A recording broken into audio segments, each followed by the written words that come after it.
Hello and welcome to the show. It's available on Spotify, Apple Podcast, or any podcast player of your choice. So remember, subscription is for free. And once you're done listening to this episode, give me a 5-star review because no one has given me 4 stars yet. Today on the show, we're going to look at another business feature, but this time it's a not for profit. And we're going to be looking at the overlap of how sales and business development principles can come in handy if you're growing an NGO or you're running a charity or some other not for profit organization, or even if you're running a social enterprise. A social enterprise is kind of that gray area that we have these days in North America, Western Europe. For practical purposes, they also exist in Nigeria, even though they are not a separate legal category yet. So in Nigeria, we still have for-profit businesses on one end, that's folks like me, and then NGOs on the other end, like the Red Cross and the lady who we're going to talk about today and her business, Martha Tawiyah. And the difference being that for-profit entities like myself, we the revenue, the funds that we get from the business activities, we get to put them in our pockets. We get to use for school fees, for fuel, for DSTV, for all kinds of things. But if you run an NGO, then the money that you get from all those activities have to be plowed back into those charitable causes, as you will find when we look at Martha's NGO. So in Nigeria, we still have that. We still have that clear-cut split where we have NGOs on one end and then for-profit organizations on the other end. But in other parts of the world, we have this hybrid, and if I remember correctly, I think in the United Kingdom, there's already legal categories for that, where they're called social enterprises. So a social enterprise is run for business purposes, but it recognizes that they might want to take some of the law recognizes that the promoters, the shareholders might want to take some of the proceeds and fund them into charitable causes. So you're kind of in that what will I call it, gray area. You're kind of in that gray space, like the fellow who started that what's it called, Tom Shoes. Yeah, Tom Shoes. Yeah, that would be an example of social enterprise.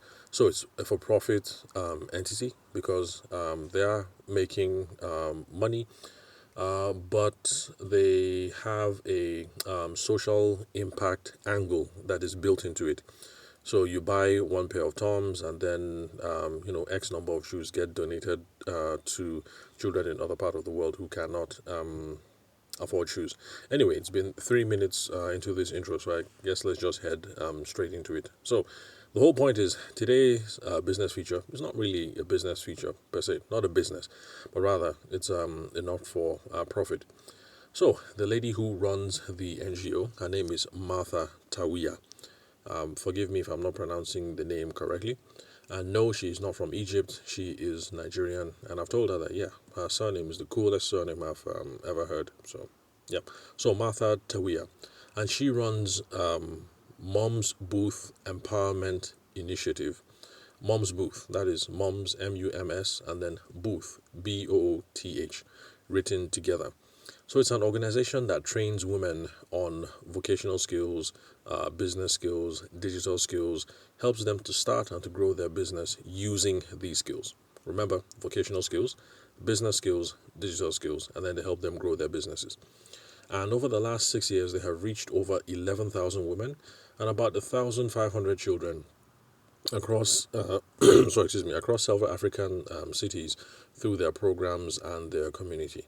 Then about 62% of the women they have trained so far have started businesses through the programs that they organize, and the goal is to reach as many women as they can across Africa.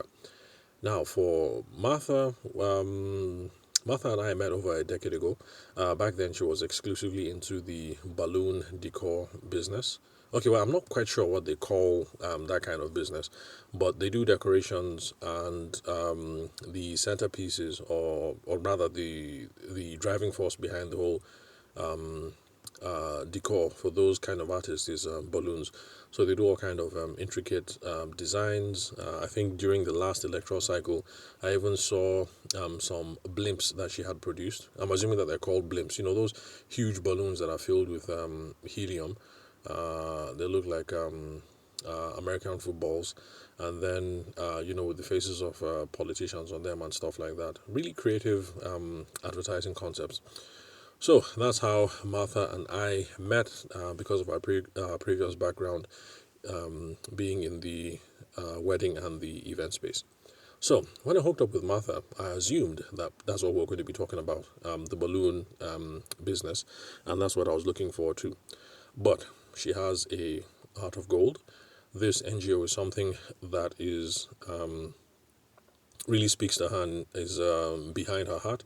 And so she wanted us to shed some light on that instead. And so that is what we're going to do today.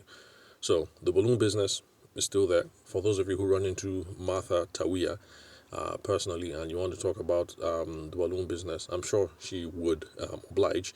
Although right now the focus is trying to make sure that the NGO, that's Mumsbooth, achieves the kind of funding, the kind of visibility, the kind of growth and exposure that she desires. So she runs the NGO concurrently with her business, but the NGO is her passion because she loves entrepreneurial education and the ability that modern business education has to lift the modern woman and to lift families, to lift their earning potential. For those of you who've been following the podcast for a while and you know my personal story, you know that this is something that I can attest to.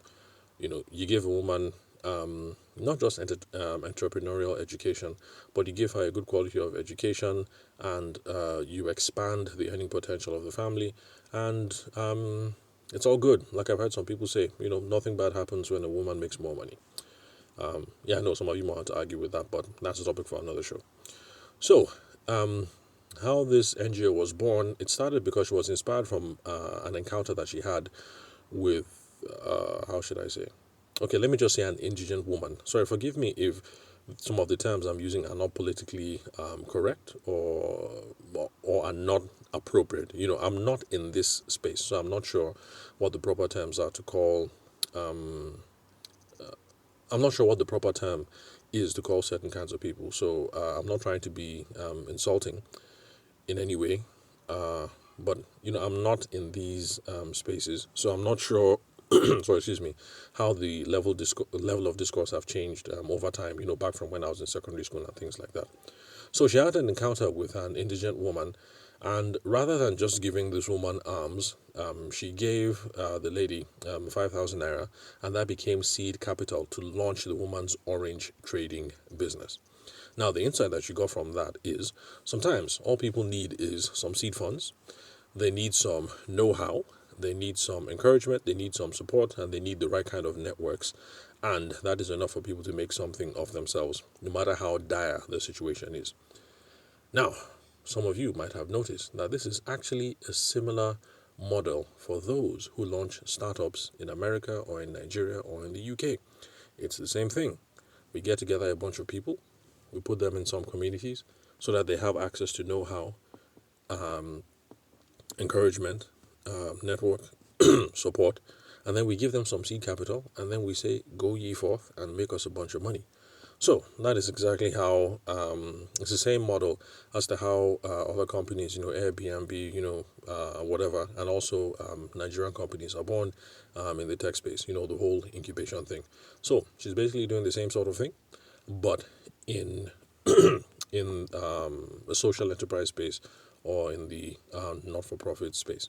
So the focus of the NGO is, sorry, excuse me, just recovering from a cold.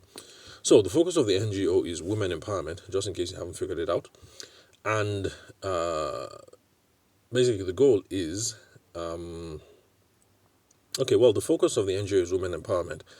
And they're trying to get people to build the businesses. They're trying to get women to build their businesses and grow their businesses. So that's where the skill acquisition training and the community element come in. So skill acquisition, so they know how to build and how to grow. Then the community element is basically for accountability and motivation. And of course, we all need that. I mean, even if you're not in the NGO space, you know that as a fellow wedding photographer or as a fellow dredging engineer or whatever it is that you do, having the supportive community of other dredging engineers or wedding photographers or balloon decor people, it all makes it easy for us to grow, to do our thing and to grow our businesses. So the source of funding so far for the NGO has been personal. That's money that Martha raises herself, donations from friends, and then the time and the donation of volunteers.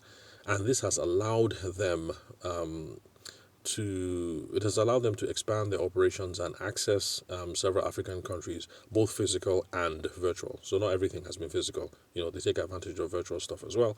I guess those are some of the blessings. Should I say blessings? Okay, no, let me not say blessings because because COVID wasn't a good thing. So it's one of the learnings that we have come away with post-COVID. So they have gotten to do stuff in Nigeria, Uganda, Ghana, Botswana, I think Kenya, a bunch of other countries. But the conversation was free flowing, so I didn't have time to write down everything. So those are the scope of operations so far.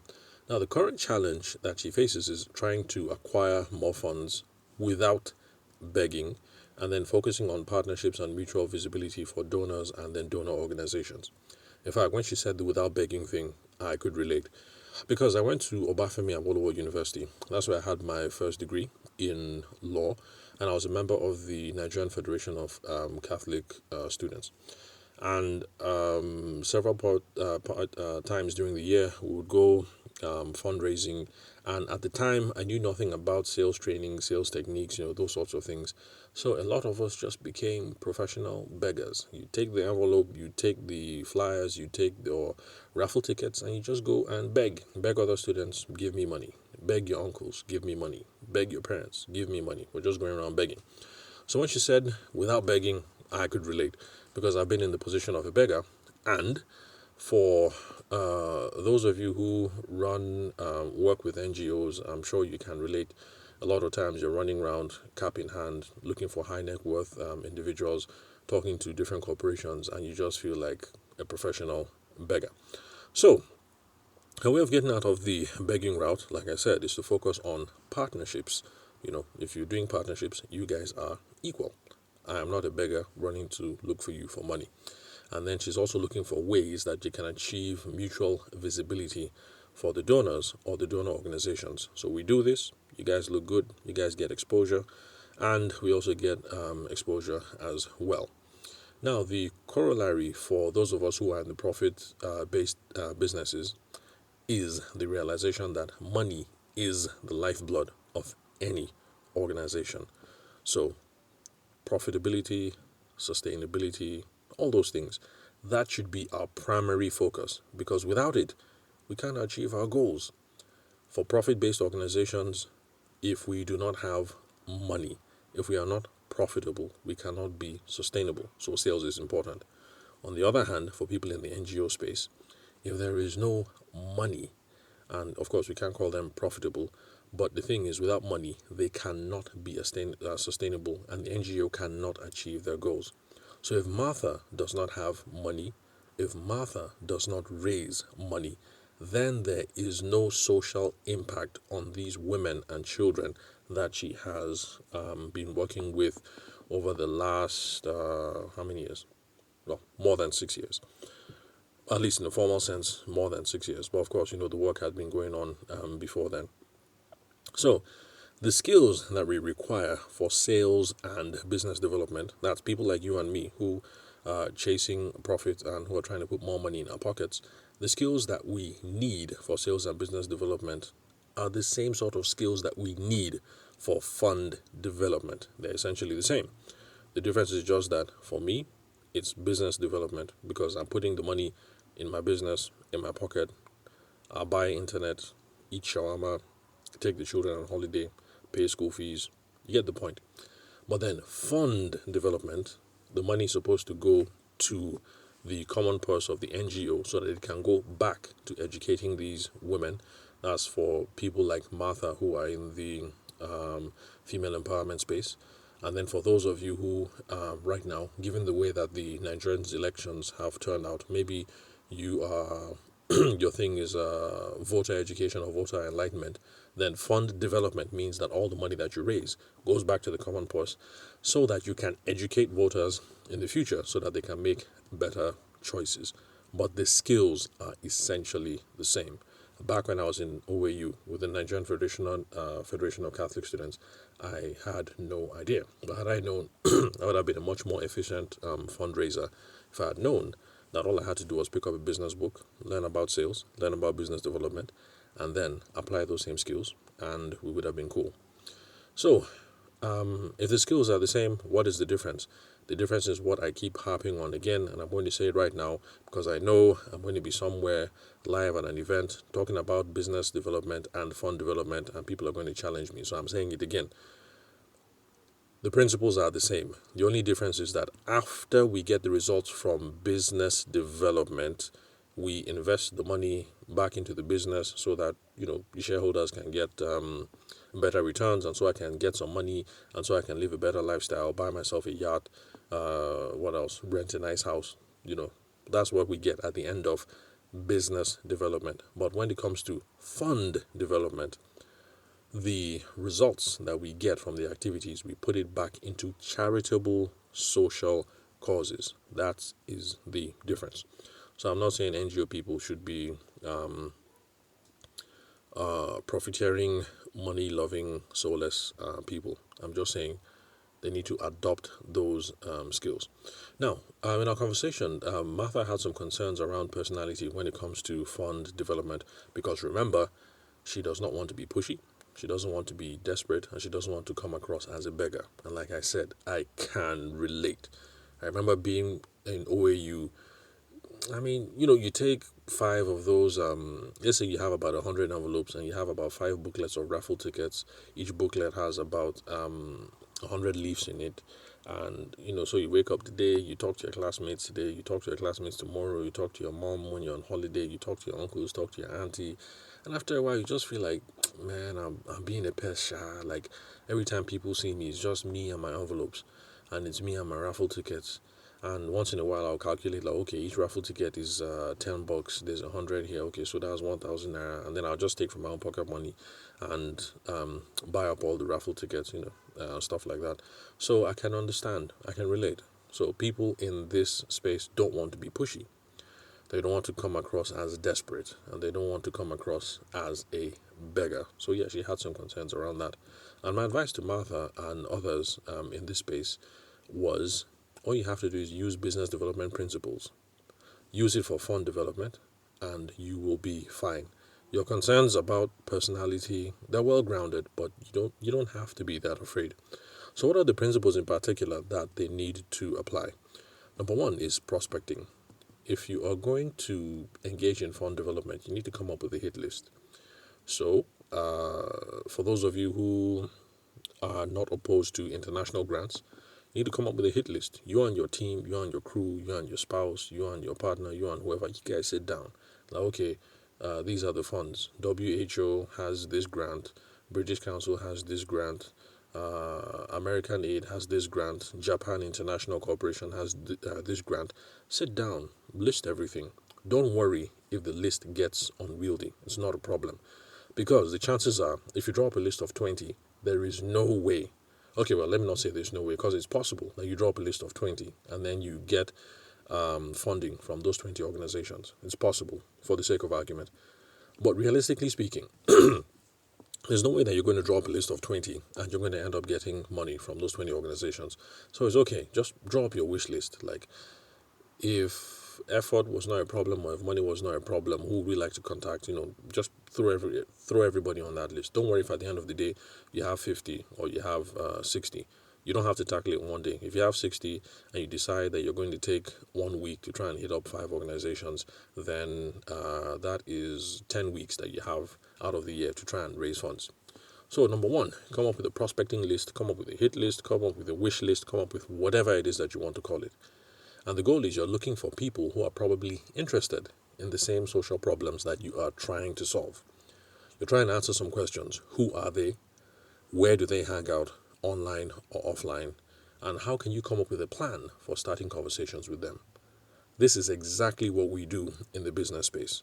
For someone who sells pajamas over on Instagram, yes, I'm back to the pajama thing because the first sort of pajamas that my wife ordered for Christmas, they have arrived, and I'm sure she's going to be ordering, she's going to be ordering some more.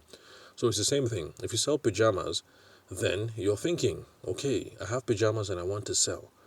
Who are the people who are interested in buying pajamas for children? Who are they? Where do they hang out, online or offline? And how can I come up with a plan for starting conversations with them? And so the person that my wife buys from, the person answered the question that, well, there are moms who hang out on Instagram, and that is exactly where I can find them. And so this lady came up with a plan. Set up an Instagram handle, engaging content, hashtags, blah, blah, blah, promotions, sponsored posts, the whole thing, to try and get the attention of people like my wife. So it's the same thing. The pajama lady, that is what she does. She wakes up every day and she comes up with a plan for prospecting. Those of you in the fund development space, you need to come up with a plan for prospecting as well. Come up with a hit list. Just sit down. Don't worry. Don't be scared. Write it. Whether it's 20, 30, 40, 50, 60, 100. Write it. Who might be interested in the same social problems that I'm trying to solve? Who are these people? Where are these organizations? Where do they hang out? How can we reach them? And how can we come up with a plan for starting conversations with them? Number 2, keep your personality intact. That is something that we know in the business space, because if you're a reserved guy and you're kind of calm, you're not too out there, and you now try and appear high energy or something, by the time you guys get there for the business meeting, you know how human beings are now. It will just be like, are you sure this is the guy? When we're talking over the phone or over the email, I thought he'll be like this, I thought he'll be like that. And they'll think you're not authentic, you seem shifty, you seem not trustworthy. So keep your personality intact. So for those of you in the fund development space, please keep your personality intact. Don't say that because you are laid back, but this work is really important, you want to change the lives of these women, so you're going to pretend that you're high energy or something. Just keep your personality intact. Be authentic to yourself. Don't change your personality, because it's going to make you seem shifty. People should be able to see a congruence when they're talking to you over the phone, when they're reading your emails, when they see you in person, when they jam you in the office, or they meet you in church, or they meet you at home. There has to be a certain level of congruence that runs all through. So keep your personality intact. Do not change anything. Now, if you're not going to change your personality, then what should your focus be? Or rather, how should you try and drive these interactions? Now, you have to keep your focus on 2 main things. Number 1, understanding value. And then number 2, communicating value. So these are the core things that we are engaged in when it comes to business development. And you can do it in fund development as well. Most important thing is that you can execute this thing no matter your personality type. If you're shy, you can understand value, you can communicate value. If you're outgoing, you can understand value, you can communicate value. Whether you're melancholic or sanguine, or you're a charger, or you're an influencer, or a high decision maker, or a Sagittarius, or a Taurus, or an Enneagram 2, or Enneagram 12, or you're a pragmatic, realistic thinker, or you're a motivational, new age manifester, doesn't matter what you are. All of us can understand value, number 1, and then we can communicate value, number 2. So what is understanding value? Understanding value is being able to listen and engage in a conversation to try and figure out what is important to this other person.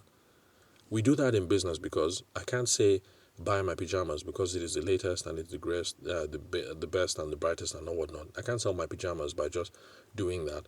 It is only when I've figured out who is this mom, what is she interested in, are her children allergic to any kinds of things, what kind of designs does mommy like, or what is mommy's vision for Christmas this year. It's only when I understand all these things that I can say, hey, Momsy, I have the pajamas for you. Buy this one because of this, buy this one because of that. In fact, if you buy 6, you get 20% off the next 5 or whatever. You can only make a convincing presentation only when you've had a conversation with someone, with the goal to understanding value, understanding what is valuable to them. It's only then that you can make a convincing pitch. So it's the same thing when it comes to fund development, when you're trying to raise money for your NGO or your charitable cause. You have to be able to figure out who are you talking to. What is important to these people? What are their visions? What is their mission? Are you guys aligned? It is only then that you can make a presentation about your NGO to say, this is us, this is what we do. It is only then that you can make your sales pitch, in quote. I know some of you NGO guys won't like that word. Or, okay, let's call it something else. Donor request. It's only then that you can make your donor request and show that your NGO is aligned with the donor mission, with the donor passion, things like that. So that, in a sense, is what understanding value is about. So when you're coming into these meetings, it's not about coming in and you start begging for money. Come in with the mindset to understand value, first of all. Now, communicating value, the second one. Communicating value is being able to make an effective argument, make a compelling presentation, make a compelling business case, social case, whatever it is you want to call it. That's the second leg. And how they are related, like I've said, is you have to understand value first before you can now communicate value. So back to the pajamas example.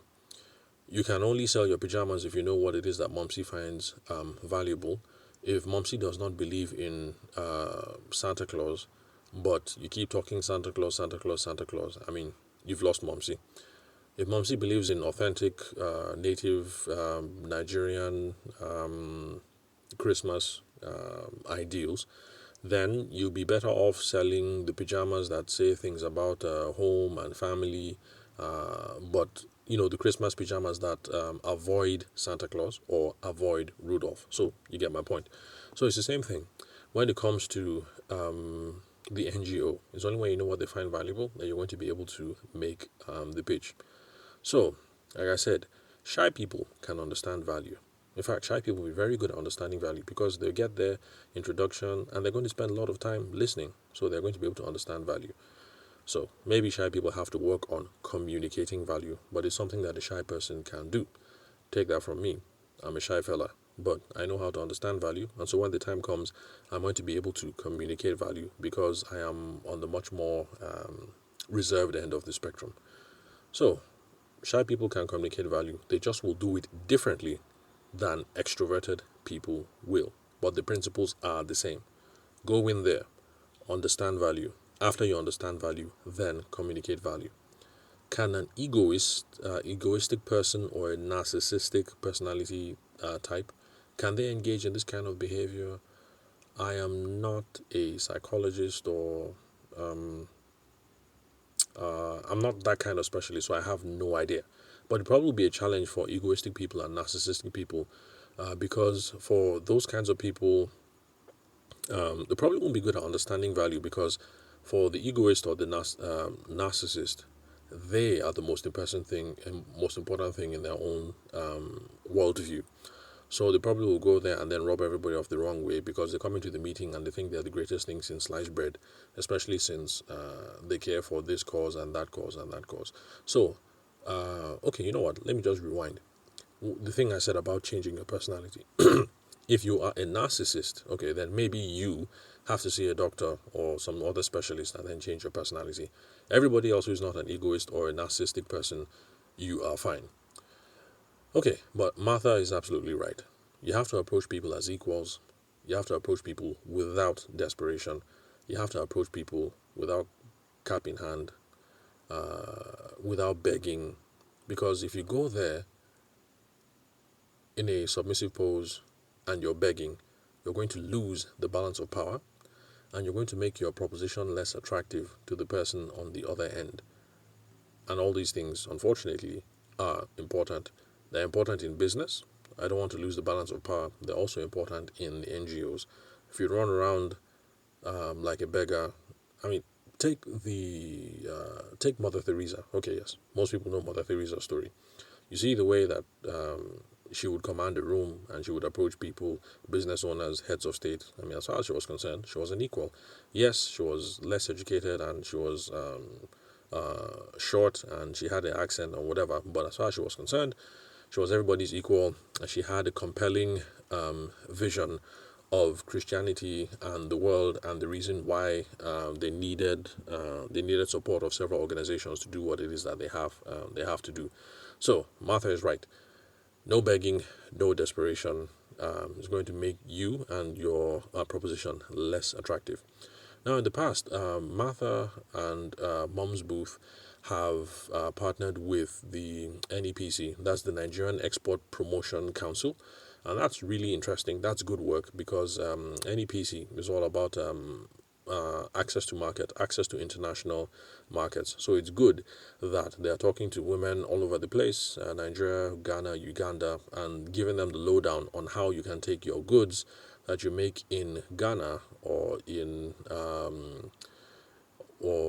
Nigeria, Uganda, Kenya, and access other markets. So that's good, especially in places like Nigeria where our currency is depressed. And so if you're bringing in forex, it's a pretty good thing for the business, good thing for the family, also a good thing for the economy overall. So that's a really interesting outreach that she's done. Martha has been able to hook up there. And in their communities, they broach all kinds of interesting topics. One of them that I want to stress is hormonal awareness. And that is learning to work with the physical constraints of the body and the need for rest. Basically, just taking cues from your body for optimal performance. I want to stress this because, well, first of all, it's something that men are not aware of, that women have much more varied hormonal responses, and that affects the way that they are able to they have a richer internal hormonal environment, and we need to be cognizant of these sorts of things when we are putting demands on our female members of staff, and then stuff like that. Gosh, how will I put it? Sorry, I'm trying to avoid the. I don't want the political correctness police to come after me because of anything I say on the podcast. But basically, we have to be hormonal awareness, not just for men but also for women, because there are some women who do not realize that at certain times of the month or certain times of the week, this hormone is high, that hormone is low. So maybe she might be extra focused this time, but lack drive this time, and stuff like that. So men, we go through our own hormonal issues too, but not on a weekly or a monthly basis like women do. For men, our own hormonal issues are more life stages, more like years. So 20s, no, is it 20s or is it 30s and 40s? I think 20 to 40 testosterone is high. By 40 testosterone is leveling off, stuff like that. So all these things affect a man's focus, drive, ambition, things like that. So women have the same thing as well. Theirs is just different, shorter cycles. But anyway, men need to pay attention to these things. Women need to pay attention to these things. We need to take cues from our body, because our body often gives cues to tell us this is the best time to work, this is the best time to rest, this is the best time to do this, this is the best time to do that. So, some of the interesting topics that have been broached there. Also, childcare challenges, where the woman is the primary caregiver in the home, coping strategies, also something that we also have to learn to do for those of us in the business space. So, of course, for those of you who've been listening from the beginning, you know of all the adventures that I have, when the children are around, how that affects my recording schedule. And of course, they go to school, they come back, they bring the cold. For some reason, my wife doesn't get the cold, I'm the one who gets the cold. That affects my ability to record clearly without coughing or sniffling and clearing my throat. So of course, those are kind of things that she talks about, where women are the primary caregivers. Then also challenges in raising business finance, because they're trying to help women-owned business raise finance for business. So they have to teach women about overcoming structural finance issues. That is where people commingle accounts. You have an account for the business, but your husband takes from the account to go and buy alcohol, or to pay school fees, or to pay DSTV or whatever. So you have to be able to separate personal finance from business finance, keep good books, things like that. So those are some of the things that they talk about at Martha and her crew talk about at Mumsbooth. Then they also talk about online visibility for business. There are tips and tricks, hashtags, online visibility, using social media, all those sorts of things. Really, really important for business. Maybe not for the lady who was selling oranges, the first lady that she met, but for people who are hitting the NEPC training, that's the Nigerian Export Promotion Councils. I guess, there's going to be stuff here about social media, websites, and things like that will be relevant and interesting for these people. Then, of course, they also run trainings on how to handle customer surveys to improve the business, interpreting and sifting through client responses and things like that. Now, for those of you who've been listening to the podcast for a while, we have over 715 episodes so far. You will recognize that these are similar to things that we already discussed on the podcast. We discuss sales and business development good practices for your business. Customer surveys, they are important because this is part of the feedback mechanism that helps you determine, number one, use case scenarios. Use case scenarios basically just means what are the best conditions under which people can use my product or my service. If you know that, you're going to be able to advise people. The best. Like when we're shopping for a TV, we're looking at different models. The person asked me a couple of questions. Who are you? Wifey, how do you guys watch TV? The children, how do you guys watch TV? Do you have laptops? Blah, blah, blah, blah, blah. And I was able to say, okay, look, given this from what I know about you guys, I don't think there's any need to buy a smart TV because this, that. People who use smart TVs best use it because they want to achieve this, and that. And it sounded like good advice. It made sense. So there was no need for us to buy a smart TV. We were able to buy a modern TV, high definition, high quality, high everything, but was not as expensive as a smart TV. You can only do that if you've been engaging in customer surveys or different feedback mechanisms, so you know your customers and you know the kind of person that smart TV will pay and regular TV will pay, so you can advise people accordingly.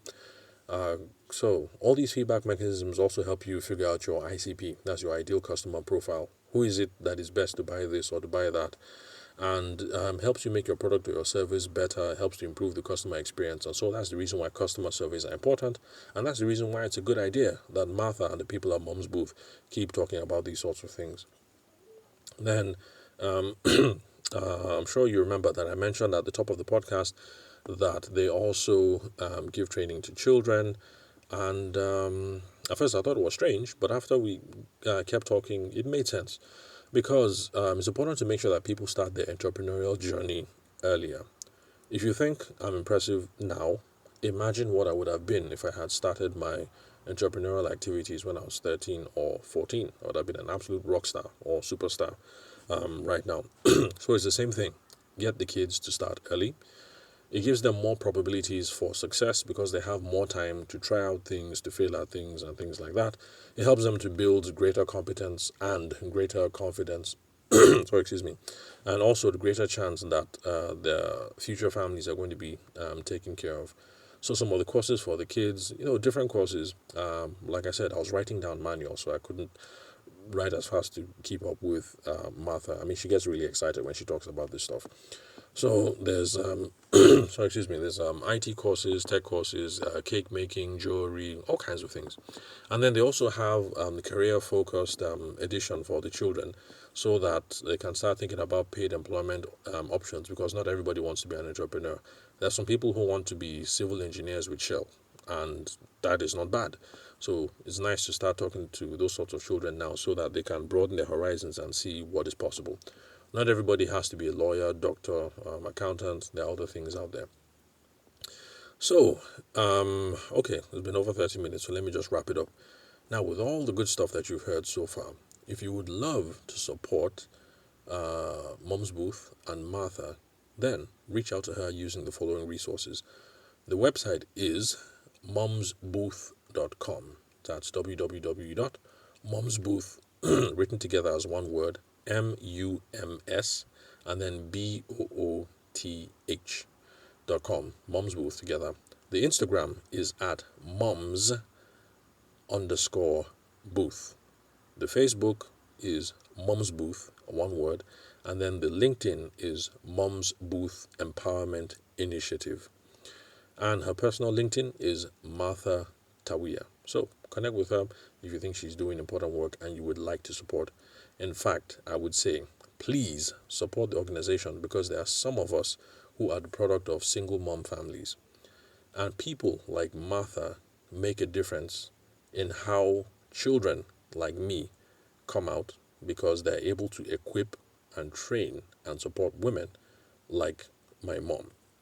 So, if my mom didn't have access to training, networking, education, employment opportunities, things like that, life would have turned out differently and much more harsher than for the five of us that my mother trained. Now, of course, my mom has a supportive family, but let's face it, everybody had their own problems back in the day, especially in Nigeria that was economically depressed. Okay, well, we still are economically depressed. Anyway, but back then, Nigeria was economically depressed, 70s, 80s, all the way through to second millennium military governments. That was my era, when I was a kid. So everybody had problems back then. So yes, our family was supportive, but then all the other networks, people and things that I've spoken about in other podcast episodes. I hardly talk about my life, but for the episodes where I do, and for those who are familiar with those episodes, you catch the drift. So ideally, God willing, in a perfect world, it would be nice for families to be together, so that women and children would not be economically and socially vulnerable. But until then, the work of organizations like Mumsbooth and the things that Martha is doing and other people like Martha, things like this will continue to be important and it will continue to be socially relevant work. So because of that, I'm going to say support Martha. And for the rest of you listeners who have NGOs like she does, and you worry about fund development, you worry about raising money, you worry about donor relations, stakeholder management, those sorts of things, get in touch and let's come up with a plan for making your NGO much more viable. You can call, you can text, SMS, WhatsApp, Telegram me on 080-6466-2140. I'm your host, Tavishima Ayede, signing out now. If you want to follow me on LinkedIn and socials, you can confirm the spelling of my name and email address from the website where you're currently listening to the show or the podcast app where you are listening to my voice. So thanks for your time and attention. I'll catch you guys in the next episode. If you didn't get any of Martha's details, don't worry. It's all going to be in the show notes after you're done listening to this podcast. So once you're done, depending on the podcast player, some podcast players have details. Some podcast players have info. So whether it's details or info or see more or whatever, just click there and you have all the details about how you can get in touch with Martha and how you can support Mumsbooth. So thanks for your time and attention. I'll catch you guys at the next episode.